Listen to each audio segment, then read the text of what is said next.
पंजाब के दरियाओं में तुर्कियानी बरकरार है। दरिया चनाब में बड़ा सैलाबी रेला जनूबी पंजाब की तरफ बढ़ने लगा। DGPDM इरफान अली काठिया के मुताबिक हेडतरेमो पर पानी का बहाव 5,16,000 क्यूसेक से ज़ायद बताया जाता है।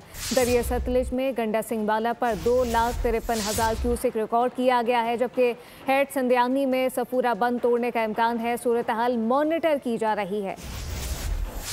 जो मेन चना पानी का रेला था वो कल अपनी पीक अचीव करने के बाद हेड त्रिम्बू से अब मुल्तान की तरफ दाखिल हो रहा है। रात के औकात में ये मुल्तान में पीक की तरफ जाएगा। इसी तरह जो इस वक्त अगले 2 से 4 घंटे बहुत ज़्यादा क्रिटिकल हैं वो हेड सदनाई के मुकाम पर इस वक्त जो रावी का पानी का बड़ा रेला है वो वहाँ पहुँच चुका हुआ है। अगर ये क्रिटिकल गेजेस अटेन होती हैं और हमें हेड सदनाई के मुकाम पर अगले 2 से 4 घंटे में ब्रीचिंग सेक्शन को माई सपूरा बंद को अगर ऑपरेट करना पड़ता है तो फिर अनफॉर्चुनेटली पीर महल और खानेवाल के तकरीबन 30 एक मुआवजा जात हैं जो इसमें ज़रूर खुदा न खास्ता इफ़ेक्ट हो सकते हैं।